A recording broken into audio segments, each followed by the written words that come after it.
The American dream has turned into the American nightmare.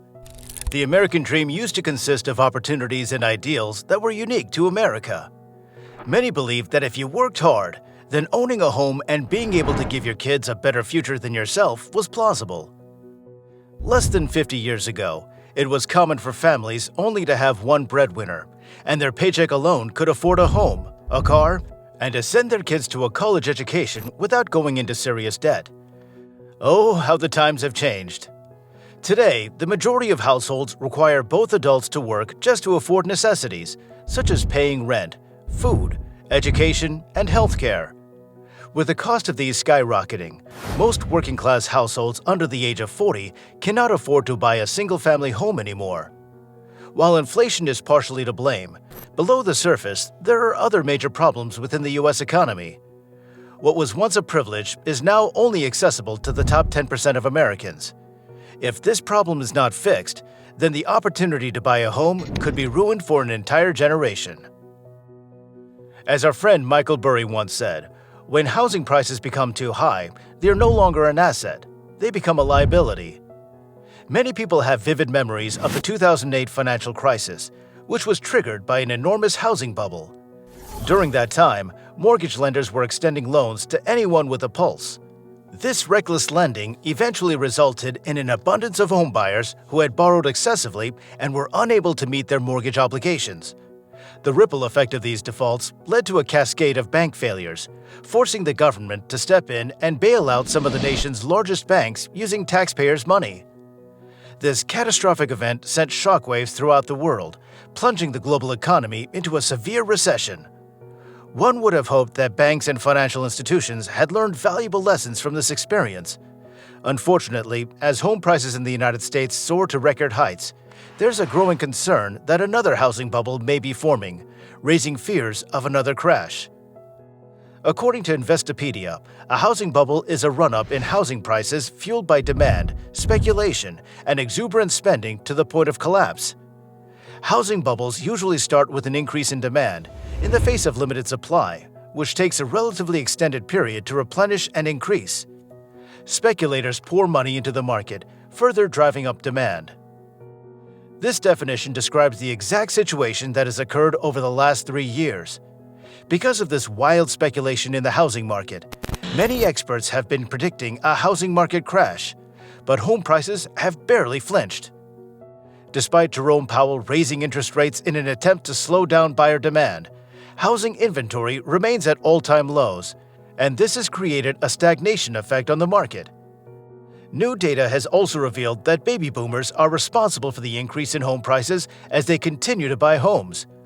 Boomers, who hold more than 50% of wealth in the United States, are buying homes using all-cash offers.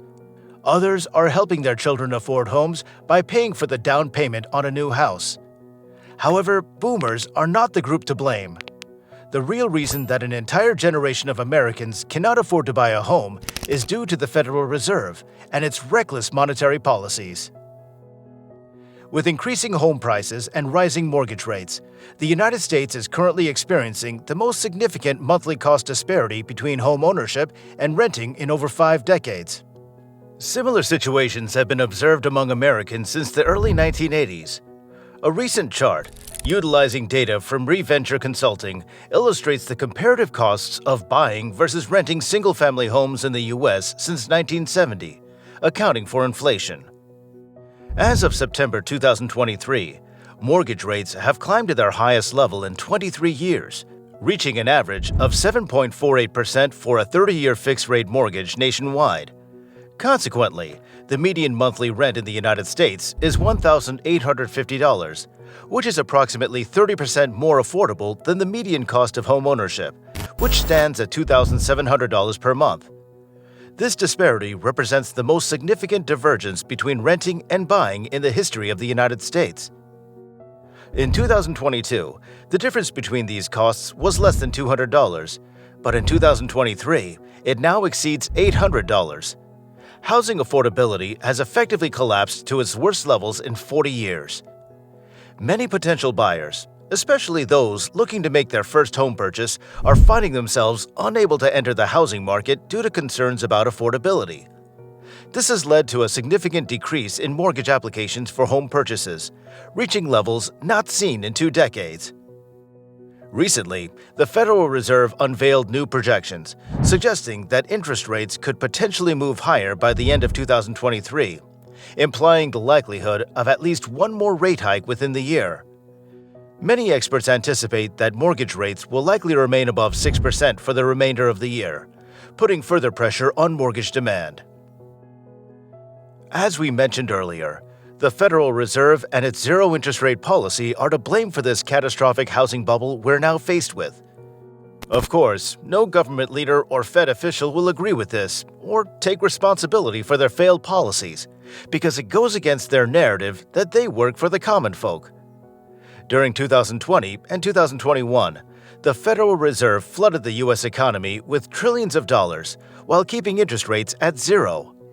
Wall Street and massive hedge funds were given a gift of easy money by the Fed to prop up the stock and real estate market. As a result, trillions of dollars poured into stocks, cryptocurrencies, and real estate. For the sake of time, we'll only focus on the real estate market in this video. It was common for anyone buying a house in recent years to be bidding against a Wall Street private equity group with the funds to outbid all offers.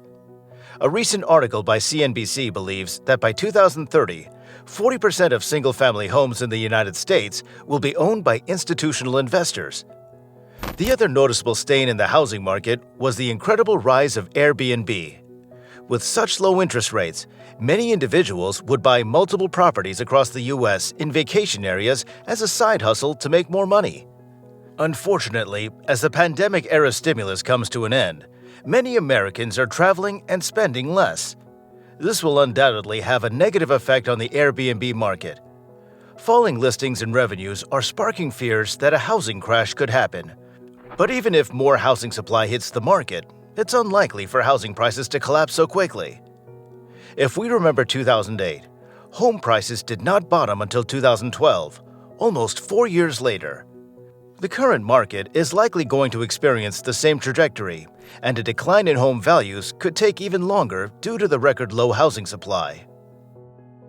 Democratic Congressman Ro Khanna from California and other lawmakers in Washington introduced the Stop Wall Street Landlords Act last year in an attempt to strike down the massive tax benefits that large corporations receive when they buy real estate. What's outrageous is your tax dollars are helping Wall Street buy up single-family homes, said Khanna in an interview with CNBC.